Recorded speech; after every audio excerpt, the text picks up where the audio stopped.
upon your arrival? Who'd you get to meet? Your interactions with the organization? What's it been like over the past few minutes, hours, however long you've been here? Yeah, it's been great. Met about everybody. D-line coach, DC, head coach, owner, GM. Just getting to know everybody. Feeling the family vibe already. I kind of feel like this is like exactly what I was looking for. What was it like being here with your mom, like getting to go through all this? Oh, it was great, man. We didn't really get a chance to visit colleges because of COVID. So, just having the chance to do this, share it with her. I couldn't ask for anybody better to share it with. TJ, what's the last 24 hours been like for you? Man, it's crazy. 1 minute you don't even got a dream to go to the NFL. The next minute you hear a Buffalo Bill. So, it's just surreal. Hearing my name called, getting that phone call, just the emotions were everywhere.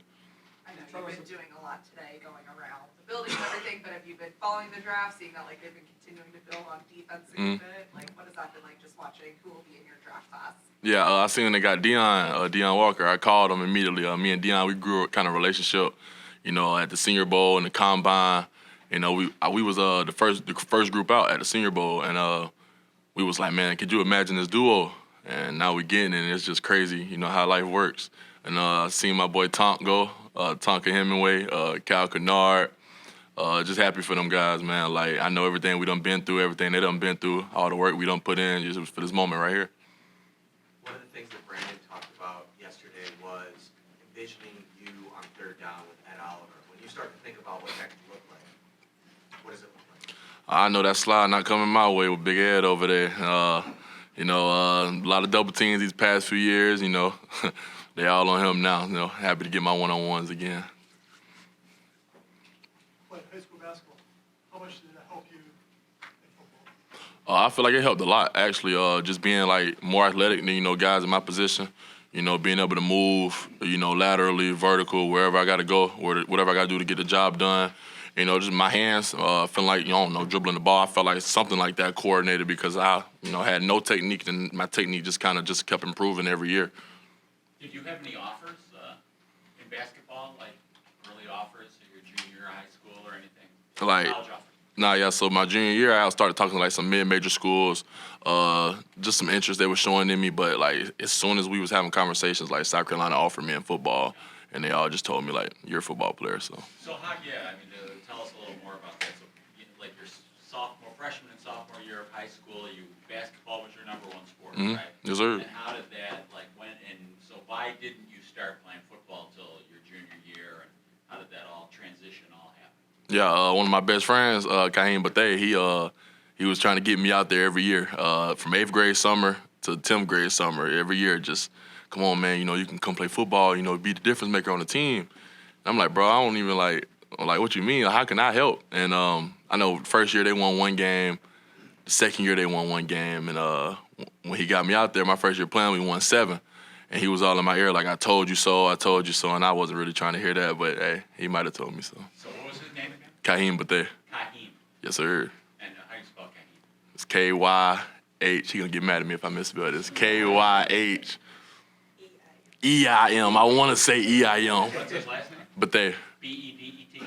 B-E-T-H-E-A. Okay, Yeah, he playing at Newberry College right now. And were you were you a center, a 5, a power 4? Yeah, you can say that, but it wasn't like I was just a pure, mainly post-up rebound guy. I felt like I was more Nikola Jokic, I like to call it. How much was you weighing around that time? I was not this, I can tell you that. I was around maybe 220, 215, 225 maybe, yeah. TJ, one of your former college coaches is now the head coach here at the University of Buffalo, Pete Lembo. I've already texted with him. He said he's already reached out to you and said we have to hook up. What do you know about Coach Lembo being here? How cool is that you have a great resource here in Buffalo? Oh, yeah, Coach Pistol Pete, man. I was glad to be back in the same area with him. When he was at South Carolina, he was a great coach. I mean, he had me invested in special teams. I never even thought about it. Like, just the things he did with his schemes. He always made it fun, entertaining, for something you could enjoy. Like, it didn't feel like a hassle. And just him being out here, I know he just had a great season first year at Buffalo. And just hope he continue that success, and hope to chop it up with him soon. And how much has that maybe helped you think about being able to contribute on special teams at the NFL level? Yeah, I just know one thing. If I do play special teams, it'll be all credit to Coach Lembo on everything he taught me. TJ, TJ, through the last 24 hours, like you said, have been a whirlwind. But to realize that the Bills traded up for you, like pretty substantially, what does that mean to you? Because clearly they made it a point to come get you. Yeah, I remember when I got the call, I was looking at the board and it said Chicago was next, but the phone said Buffalo, New York, so I was kind of confused at first. And he was like, "Yeah, we're trading up to get you." So at the time, I didn't realize like how crazy that was until I seen what all they traded, like took like 3 picks for another 3 picks, and they kind of just move up and get me, kind of just showed me like they believe in me, and organization believe in you like that to be able to trade up and get you.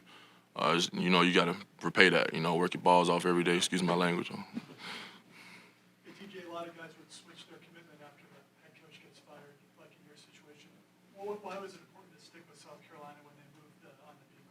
I just want to have a conversation with him, to see what he was all about. We had a new coaching change, but I wasn't gonna let that really affect my decision at the time. Wanted to see what Coach Beamer could do. And I'm happy I stuck around for these last 4 years. I left my program better than I found it. I'm proud of that. What did you hear during the process, like your conversations with Coach West and Sean and Brandon, about the opportunity to develop in this program?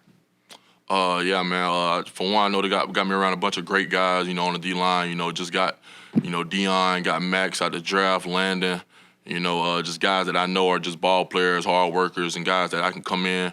We can kind of help each other. Continue to get better. I appreciate it. When we zoomed Dion today, he was tripping at you a little bit. He said there was going to be a big bonding between SEC guys, except for you. Oh, He Dion said said that? I've got the quote sheet up right here. Oh, yeah, I got to talk to him about that. It was all up. Have you always gone by TJ? I mean, your first name is Tanari. Tanari. But it's always TJ. Yeah, it only started in like early Easterland primary schools, schools back then. My teachers could never pronounce my name right, and so I just told them just call me TJ. And your mom, what's her name? Letitia. Letitia. What's it like to be part of a draft class that is very heavy on defense and has a chance to really transform in the long term, what this represent in the long term, what this defense is like, is going to look like? What's that being a part of? Yeah, first four was defensive guys. I really didn't see the first five. So yeah, first five being defensive guys. Trying to just make a stand on defense, make sure defense is one of our best areas on the team, and make sure we're all understanding that it's gonna be a lot of competition. For one, we got a bunch of great guys, and we all just here to work, continue to get better. We all got one ultimate goal. You have a lot of new teammates. Is there anybody who's already on the team who you have a pre-existing relationship with, or is there anybody who you're just really excited to be their teammate? Nobody on the team that I have a relationship with now, but I am a little excited to meet the MVP. Who would you compare your game to that's in the NFL? That's a good question. Honestly, I don't know. Just the guys I've been watching, just trying to find someone, to a similar type of play style, maybe body type to me, kind of try to just go from there. But at this moment, I have no clue. What is it about Josh? That attracts you when you just want to actually see him? Yeah, just for one, just the work he's been doing, the past few years, just being a guy, just a fan, just watching from afar, just seeing the talent, being able to run, being able to throw from 1 to 100. It's special. We don't really see too many guys like that in this league. And, just being able to play with him, I'm ready to get to it with him. Has he reached out to you? He usually does to all the draft picks. Nah, I ain't reached out. He ain't reached out to me yet. TJ, have you had a chance to kind of see how these seasons are ending for Buffalo against Kansas City? If so, what do you think you can bring this defense that they've been missing in January? Yeah, just someone who can come in, come in and be a playmaker. Someone who can get those crucial stops. When time of need. Just force pressure on the quarterback. Whenever things seem like he's getting too comfortable back there. And, just hoping I can come in, impact the game towards winning. What do you know about Bills Mafia, Bills fans? Everybody says it's kind of like a college environment, especially the South here as compared to a lot of cities. What do you know about it looking at it from afar? Yeah, that's the main thing I've been hearing is kind of like a college town. Everybody here is Bills Mafia. I'm ready to be a part of it, see what it's all about. TJ, you're from South Carolina, played college football at South Carolina.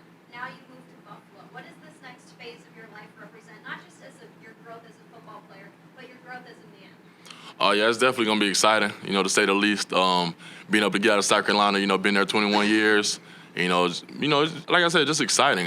Being able to go somewhere else, live somewhere else, you know, play for somewhere else, and just taking it all in, you know, one day at a time. You had a lot of family members at your draft party. Do you envision those family members coming up to Buffalo frequently? I do.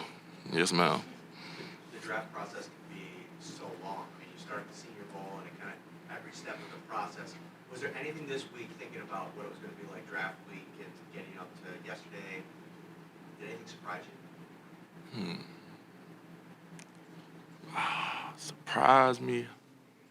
Not that I can really think about. You know, I'm just happy I got that call, man. Like, that's just life changing. You know. What was that call like? I mean, afterwards, we see you just really broke down and just had a moment to yourself. Just care to talk about, that emotion and, what was really going on in your mind at that point? Yeah, I feel like, that's just what everybody works for, man. All them practices where, you feel like you might not feel it today. All the workouts where, you might not be feeling it today and you go in there and you still do the extra mile. I feel like this is what it's all for. Getting here to this level, and be able to put it on the biggest stage, to show that you belong. Got you a coat ready, man? You got your coat ready? I definitely got a coat ready.